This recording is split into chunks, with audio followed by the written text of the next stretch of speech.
The CX-5's been around for a while now, but in my opinion, it's just gotten better with age. And in this video, I'll explain why, as well as covering the exterior, the interior, how it drives, the fuel economy you can expect, as well as the pricing and how it compares to the competition.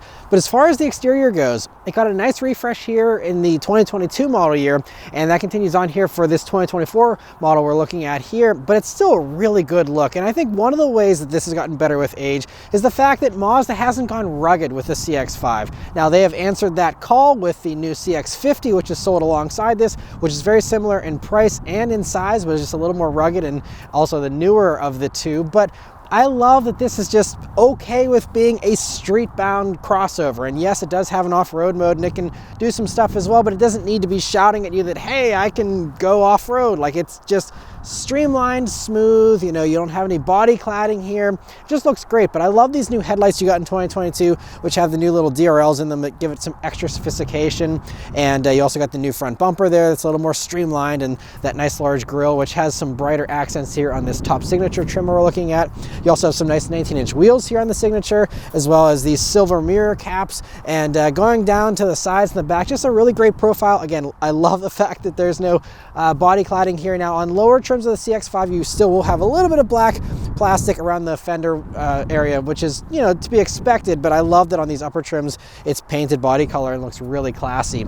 Going out back there, you also got some new taillights for 2022 and other minor little tweaks there, and I really like the way those look as well. And I think overall, even though this vehicle's been around for over 6 years now, it still looks just as good as it did back in 2018. Most designs aged very poorly, but I mean, it just goes to show just how well Mazda designed this, and it still looks so good many years later. The interior is another way the CX-5 has gotten better with age, with a wonderful assortment of buttons. Even though a lot of other competitors these days are getting rid of buttons for climate control and things like that, you still have plenty of buttons here, and it still is, in my opinion, the most luxurious interior in this segment, with metal switches and nice feeling buttons, lots of plush padding down by your knees and for all the elbow points, and everything about this just feels so luxurious. And yet the CX-5, because of its more dated nature, comes in at a really competitive price point and actually undercuts most of the competitors, which feel cheaper and less luxurious on the inside.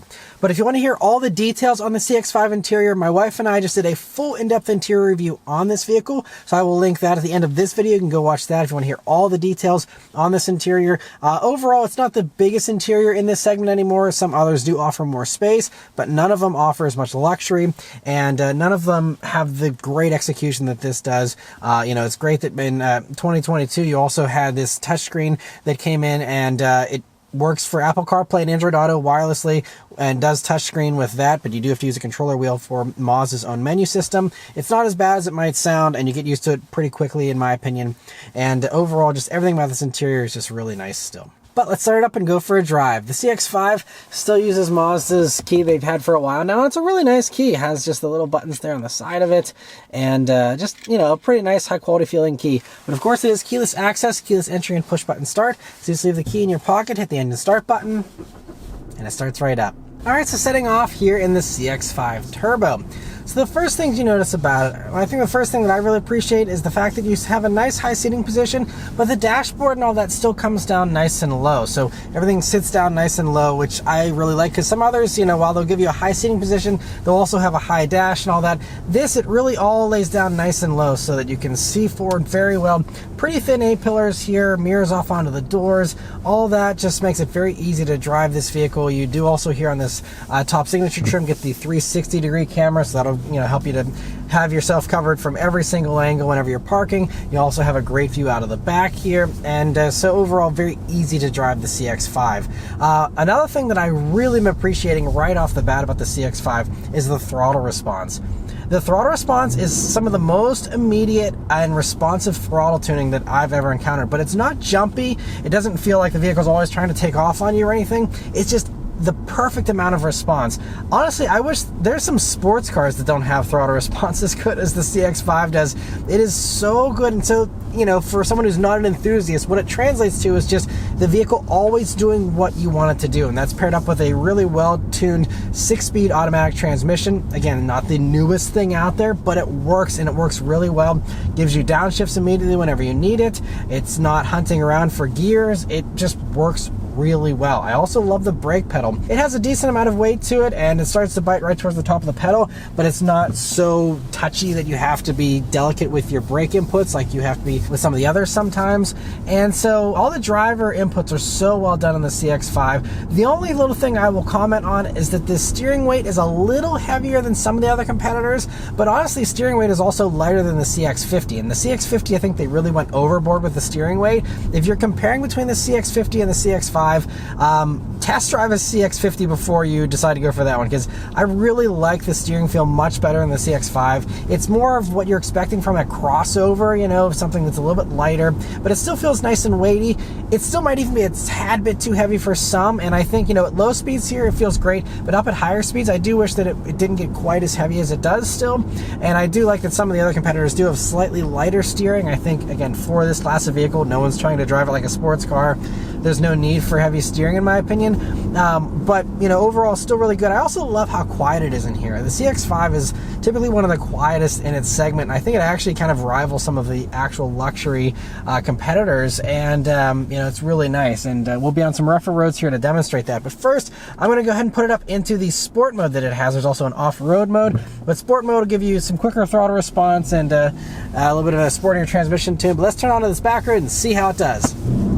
Yeah, instant response, and this thing just pulls and sounds good doing it too, in my opinion. And there's a nice little kickdown switch right at the bottom of the gas pedal as well, so when you press it all the way to the floor, it kicks that in and knows that you mean business, you want full power. And man, this thing pulls so well. It's really the most muscle car of the group as far as power goes. It blows everyone else out of the water as far as straight line acceleration. So you have a 2.5 liter turbocharged 4-cylinder engine, and with 93 octane, it does 256 horsepower, 320 pound-feet of torque. And if you even run 87, which is totally fine in this, it just bumps your horsepower down to 227 horsepower, and then you'll go down to 310 pound-feet of torque. But still, I mean, we're talking well over 100 pound-feet of torque more than all of the main competitors. To get even close to this kind of horsepower in any of the competitors, you got to go up to their plug-in hybrid versions, which are going to all be, you know, 45 grand and above. And oh man, yeah, this thing is it's so fun. And as someone who's an enthusiast that loves performance, I mean, this is still the enthusiast choice. I said that back in 2018. I still stand by that. 6.8 seconds there to 60, by the way, in the CX-5 turbos here. And yeah, it always feels so good. And I mean, I've just loved this induction note too from the engine. Really sounds good. And also this road that we're on right now usually generates some more road noise, and you hear a little bit of it, but hardly anything. And in most other competitors, you're going to hear way more. So really well done. But coming up some corners here that I always take, let's see how the CX-5 handles. So like I said, you get that little bit of a heavier steering weight whenever you're up at speed here. And you know, I noticed this back whenever the turbos first came out, and I reviewed one of these many years ago, and that is that it doesn't handle as lightly as the non-turbo version. Obviously, having the turbo and all the extra stuff to go along with it, that does increase weight, and you feel that weight, in my opinion, compared to a regular CX-5. But it's still flinging my camera gear around back there just fine, and it's a really flat handling feel still. It's just that I certainly feel the weight. You know, it's not the end of the world. Again, if you're not trying to hustle this thing all the time, not going to be a big deal. But if you do like better handling, I'd say skip the turbo. But it's hard to skip the turbo since it just does such a good job of putting a smile on your face and always giving you more than enough power for whatever situation you're in with this thing. But other things though that do help handling, you have the G torque vectoring control that this has, which you know, just helps you to kind of minimize understeer and helps to, I think, brake the inside front wheel to kind of tuck you into the corner a little bit. And you know, I mean, it helps, but to me it's still, it doesn't transform anything, and it still feels, you know, like I said, just a little heavier than I would like. But in my opinion, this is still probably the sportiest feeling one of the bunch, aside from the weight. And if you go without the turbo, then I'd say hands down this is the sportiest handling one of the bunch still. You have the all-wheel drive system, which puts down power really well. and it's so strong. But it's also worth noting, by the way, that all-wheel drive is standard now on CX-5. So whenever they made that switch a couple of years ago here, they got rid of any kind of front-wheel drive version. So all-wheel drive here for the CX-5, and it's a great all-wheel drive system from my experience and from the things that I've seen and read. But I have tested the all-wheel drive system on snow in the Mazda 3 and stuff. It's a very good system, and it'll give you that great all-weather capability if that's something that's important to you. And now we're out on the highway here in the CX-5, and it's a really great highway cruiser as well. Nice and quiet. We hear the cars going past us here, but you don't really hear very much, and it's nice and quiet. It's even a windy day, and you don't really hear too much wind noise or anything. Just a really refined highway cruiser. Feels really nice smooth ride too, even on these 19-inch wheels.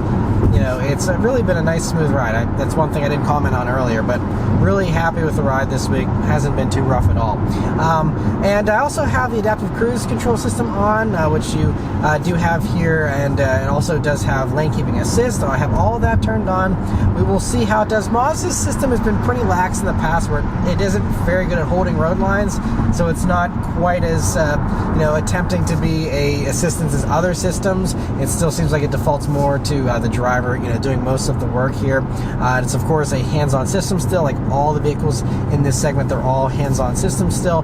But going around this corner here now, I'm just going to see if it helps me out a little bit. We got a car close to us though. They're struggling to stay in their own lane. But yeah, if I try and go close to the road line there, it nudges me gently back over. So it's a nice assist, but it will let you go over the road line. So it is very relaxed assistance, but it does give you that assistance. Mazda in the past has said that they really do focus on the driver's inputs and not interfering with that.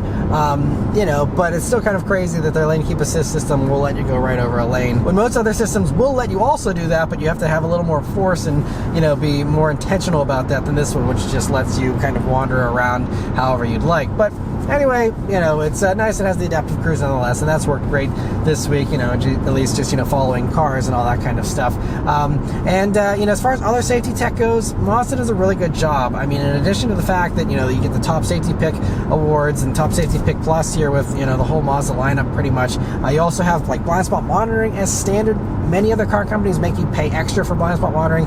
It's standard across the board here on CX-5. Then you have automatic emergency braking, all the usual stuff you'd expect is standard here. And so, of course, the signature trim I'm in has everything that they have here. But, it's just really, really well done. Fuel economy for the CX-5 Turbo comes in at 22 mpg city, 27 on the highway, and 24 combined.